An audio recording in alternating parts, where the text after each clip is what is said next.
ఇంకొక ఇద్దరు ప్రముఖ వ్యక్తుల గురించి నేను మెన్షన్ చేస్తాను. అది ఆ ప్రముఖ వ్యక్తులు ఎవరైనా ఇది నేను చెప్పబోయే ముందు అప్డేట్స్ ఇస్తారు. సౌజన్య అప్డేట్స్ ఇప్పటి వరకు నేషనల్ వైజ్ చూసుకుంటే మాత్రం ఎన్డీఏ కూటమికి 300 దాకా ఉంది సో ఆధిక్యత. సో ఇటు ఇండియా కూటమికి వచ్చేసరికి 223 స్థానాల ఆధిక్యతగా తెలుస్తోంది. సో దీని గురించి ఏమంటారు అయితే అంటే నేషనల్ వైజ్ అంటే ఏపీ అప్డేట్ ఉంది. ఏపీకి సంబంధించి ఆల్రెడీ ఏపీ అప్డేట్ ఉంది. ఇక్కడ మనం చూస్తే కనుక ఏపీలో 143 కనిపిస్తుంది. వైసీపీ 19 లీడ్ లో ఉన్నట్టుగా తెలుస్తుంది. అందులో టీడీపీకి 121 స్థానాలు ముందంజలో ఉంది. జనసేన 18, బీజేపీ 5, వైఎస్ఆర్సీపీ 24. దాదాపు 149 స్థానాలు కూటమి ముందులో ఉన్నట్టే. కూటమి అంతే. 121 Telugu Desam party, 18 Janasena, 5 BJP, 144 section ఉంది. 144 సెక్షన్ ఉంది. మంచి జోష్ లో ఉన్నారు దుర్గా కుమార్ గారు. కృష్ణా జిల్లాలో 12 చోట్ల ఆధిక్యతలో ఉంది. 144 కూడా మళ్ళీ 9 కౌంట్. గుంటూరు జిల్లాలో 14 స్థానాల్లో, కృష్ణా జిల్లాలో 12 స్థానాల్లో టీడీపీ ముందంజలో ఉంది. సో ఆల్మోస్ట్ 1 స్థానంలోనే అక్కడక్కడ వైసీపీ ముందంజలో. ఇంకో బ్రేక్ ఉంది సౌజన్య. రైల్వే కోడూరులో శ్రీధర్ ఆధిక్యతలో ఉన్నారు. తెనాలిలో ఆయన మన నారాయణ గారు సో మొదటి నుంచి ఎలా ఉంది? ఆల్మోస్ట్ 21 స్థానాల్లో ఆధిక్యం. 21 ఆధిక్యం. మొదటి నుంచి కూడా తిరుపతి నుంచి అయితే ఆయన ముందంజలో ఉన్నారు. జనసేన అభ్యర్థి ఎవరైతే ఉన్నారో ఆయన ఫస్ట్ నుంచి కూడా తిరుపతిలో ఆయన ముందంజలో ఉన్నారు. భారీ ఆధిక్యంలో జనసేన కందుల దుర్గేష్ ఆధిక్యతలో ఉన్నారు. సో రాయలసీమలో చాలా ఘోరంగా దెబ్బతినింది. తెనాలిలో మనం ముందు నుంచి అనుకుంటున్నాము. నాదెండ్ల మనోహర్ లీడ్ లో ఉన్నారు. సో అలాగే రైల్వే కోడూరులో అరవ శ్రీధర్ ఆధిక్యతలో ఉన్నారు. ఆల్మోస్ట్ పోటీ చేసిన 21 స్థానాల్లో జనసేన ముందంజలో ఉంది, ఆధిక్యతలో ఉంది. సో 21 స్వీప్ చేసేటువంటి అవకాశం ఉంది అనుకోవచ్చా? అది 100% స్ట్రైకింగ్ రేట్ దిశగా జనసేన మేము మరి వేస్తున్నాను. అదే వచ్చింది. అదే 21 బాల్ కి 21 6 లో. ఇంకోటి అసలు ఒక్క నిమిషం, పవన్ కళ్యాణ్ అసెంబ్లీ గేట్ కూడా తాకలేడని చెప్పిన వ్యక్తులు ఆయన పెట్టిన 21 మందిని కూడా పంపిస్తున్నారంటే ఆంధ్రప్రదేశ్ ప్రజలు ఆయన మీద ఎంత నమ్మకం, ఎంత గౌరవం, అభిమానం ఉందో చూడండి. అంటే కొన్ని సర్వేలు చెప్పే ఈసారి ఖచ్చితంగా అసెంబ్లీలో అడుగు పెడతారు పవన్ కళ్యాణ్. అలాగే ఈయన లోకేష్ కూడా ఖచ్చితంగా వెళ్తారు అని. పవన్ కళ్యాణ్ విషయంలో మొత్తం టోటల్ ఈ మ్యాచ్ లో మ్యాన్ ఆఫ్ ది మ్యాచ్ అన్న 100% మ్యాన్ ఆఫ్ ది సిరీస్ అనొచ్చు కూడా. మ్యాన్ ఆఫ్ ది సిరీస్ అంతే. అసలు ఆయనే క్రూషియల్ అండి. మొత్తం ఇవాళ జరుగుతున్న పరిణామాలు మొత్తానికి కీలకమైన వ్యక్తి, అంటే కార్నర్ స్టోన్ కాదు. మ్యాన్ ఆఫ్ ది సిరీస్ అన్న, నేను మ్యాన్ ఆఫ్ ది మ్యాచ్ అనుకున్నా, మ్యాన్ ఆఫ్ ది సిరీస్ అన్నారు. కరెక్టే. ఎందుకంటే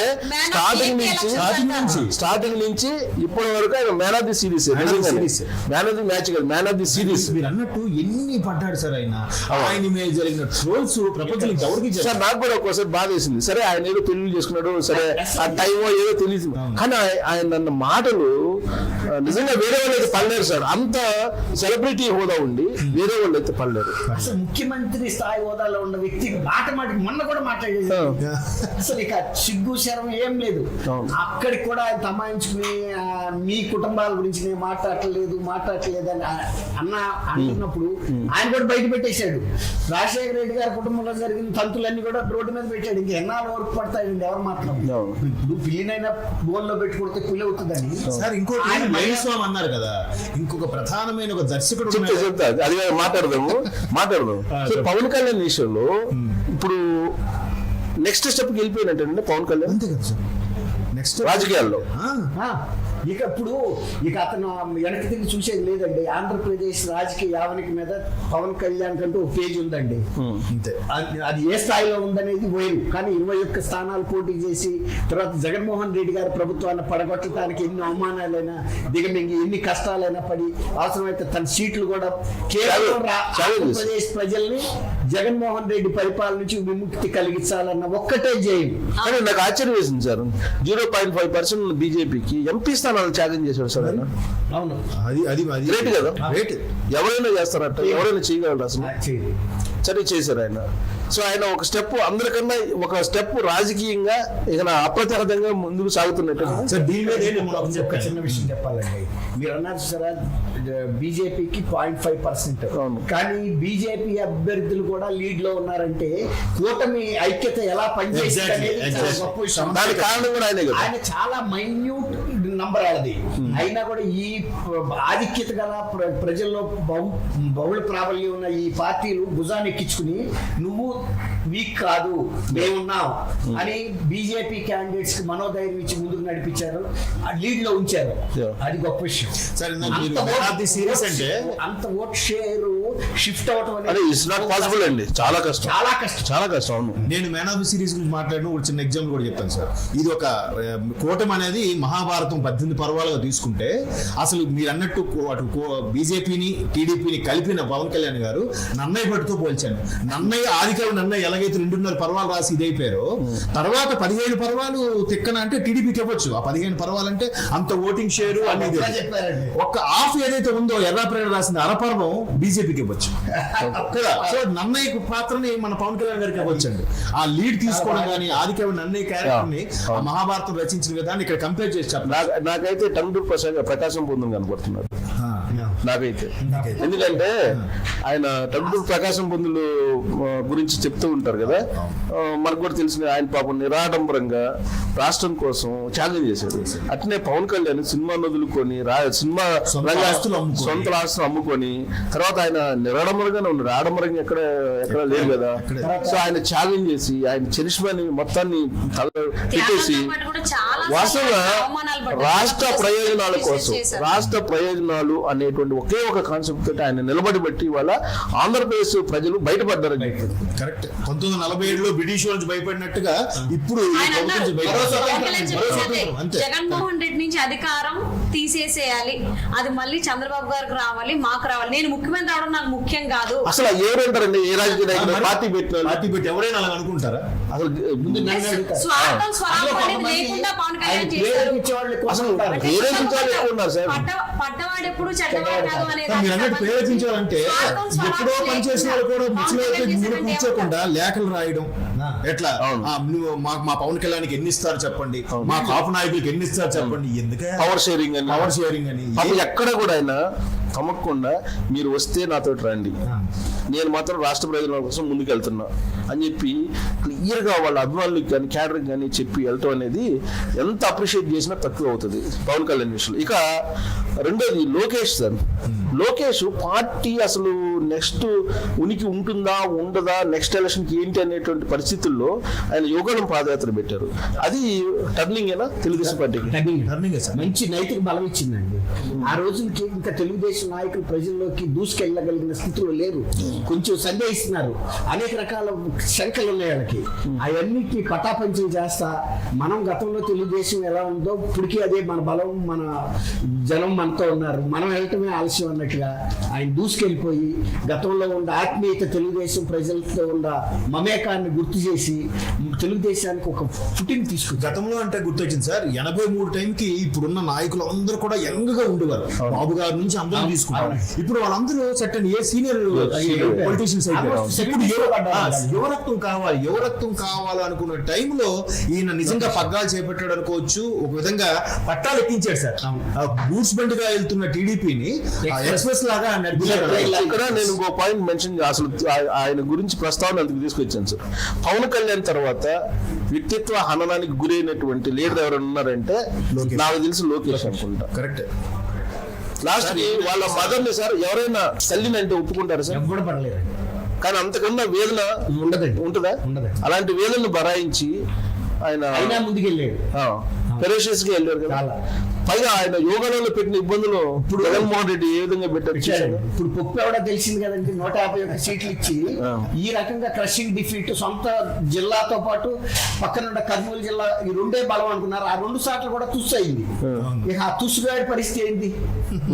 తర్వాత ఇంకొకటి మనం గమనించాలండి, 5 ఏళ్ల నుంచి ఆంధ్రప్రదేశ్ ప్రజలు ఎంత ఆక్రోశం అనుభవిస్తున్నారో, ఎంత ఆవేదనలో ఉన్నారో, ఎంత మనోవేదనలో ఉన్నారో అన్ని కూడా ఇప్పుడు బయటపడిందండి. ఎంత వెల్లులాగా వచ్చేసిన అది ఓకే, రిజల్ట్ వచ్చేసింది ఆల్రెడీ, ఇంకా డిసైడ్ అయిపోయిందండి. వాళ్ళు ఆ, గొలుసులు తెంపేసుకున్నారు. ఓకే రాష్ట్రీయ శృంఖలాలు తెంపేసుకున్నారు. సార్, అలాంటి పరిస్థితుల్లో పోలీసులు ఎంత ఇబ్బంది పెట్టినా కానీ లోకేష్ ప్రతి సందర్భంలో కూడా ఆయన గ్రౌండ్కి వెళ్ళారు. గ్రౌండ్కి వెళ్ళిన ప్రతిసారి పోలీసుల్ని పెట్టి వెనక్కి పంపించడానికి ప్రయత్నం చేశారు.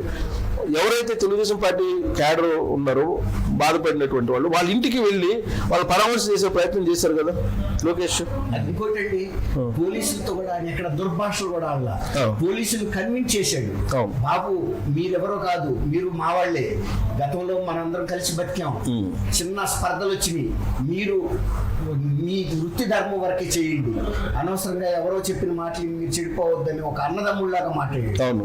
దాంతో కూడా కొంతమంది పోలీస్ అధికారులు నిజమే కదా, మనం ఇతన్ని ఎందుకు ఇబ్బంది పెట్టాలి అని కూడా కొంతమంది విఘ్నత గలవాళ్ళు, అందరన్నీ చెప్పను, విఘ్నత గలవాళ్ళు కొంతవరకు ఒక క్వశ్చన్ ఇచ్చారు. అవును. విఘ్నత లేనాడు ఎట్టాడు విద్యుత్ కల వాళ్ళు ఆల్రెడీ లోపాయకారంగా ఫోన్ కూడా చేశారండి. అయ్యా మీరేం మనసులో పెట్టుకోకండి, మాకు పైన ఉన్న ప్రజలు అటువంటిది మేము చేయలేకపోతున్నాం. అవన్నీ చూశాడండి ఆయన. అది అవతలాళ్ళు చాలా మంది కొడతారు, వెళ్తారు, తిడతారు, లేకపోతే కానీ అవతలాళ్ళ ఇబ్బంది కూడా గుర్తించాడు. అవతల అధికార యంత్రాంగం వాళ్ళు కూడా గుర్తించారు, గుర్తించి లక్ష్మణ రేఖ దాటిన వాళ్ళని రెడ్ బుక్ లో అంతే, అంతకు మించి ఏం చేయాలి. అది ఎక్కించాలండి, ఎందుకంటే తెలియాలి వీళ్ళు అట్లాంటి అధికార దుర్వినియోగం ఎప్పుడైనా చేస్తారు, ప్రజలు ఇబ్బంది పడతారు. ఇట్లాంటి పోలీస్ ఆఫీసర్ల మూలాన్ని కానీ అధికారుల మూలాన్ని వాళ్ళని కొంచెం సార్ అది ప్రజలకు కూడా ఇంజెక్ట్ చేశారండి. ఇప్పుడు మనం ఉంది, మన ప్రభుత్వం ఏమైనా చేస్తే చెల్లుతుందిలే అంటే ఒక చట్టాలకు భయపడడం కానీ మీడియాకి అయ్యో లోబడి ఉండడం కానీ అవేమీ లేవు. మేము ఏం చేసినా మా ప్రభుత్వం చూసుకుంటారు, మేము తలలు తీసేసినా చూసుకుంటారు. సార్, ఇంకొక చరిత్రని తిరగరాయిపోతున్నాడు లోకేష్. అదేంటంటే మంగళగిరిలో తెలుగుదేశం పార్టీ దాదాపుగా 35 సంవత్సరాల నుంచి లేదు. అవును, అంటే 8 సార్లు 2 సార్లు గెలుచుకుందంట. 20 సంవత్సరాలు అనుకుంటా, 20 సంవత్సరాల నుంచి లేదు. ఈసారి మళ్ళీ తెలుగుదేశం పార్టీ అక్కడ జెండా పారిపోతుంది 25 సంవత్సరాల తర్వాత ఆల్మోస్ట్. తర్వాత ఇంకోటండి, అక్కడ ఎంత రాజకీయం చేయాలో, ఎంత మంది అభ్యర్థులు మార్చాలో రకరకాల మ్యానిపులేషన్ చేశాడండి. ఎంత చేసినా ఆయన ఒక్కదానికే నిలబడ్డాడు. నాకు మంగళగిరి ప్రజలతో అనుబంధం ఉంది, వాళ్ళు నన్ను ఇష్టపడతారు, నన్ను గెలిపిస్తారన్న ఒక నమ్మకం. అంటే ఒక సర్వే కూడా చెప్పింది, ఎన్డిటి సర్వే అనుకుంటా, ఐ థింక్ సో, 15 సంవత్సరాల నుంచి ఆల్మోస్ట్ 20 సంవత్సరాలు ఈ బిట్వీన్ ఎప్పుడు కూడా టీడీపీ గెలవని స్థానాల్లో టీడీపీ ఈసారి ఖచ్చితంగా గెలుస్తుంది అని ఒక సర్వే చెప్పింది. ఇంకోటండి, అది మళ్ళీ నిజంగా ఆయన ఫస్ట్ టికెట్ ఆ మంగళగిరిని ఎన్నుకోవటంలో కూడా ద టఫెస్ట్ ఇవ్వమన్నప్పుడు జనం నవ్వారు.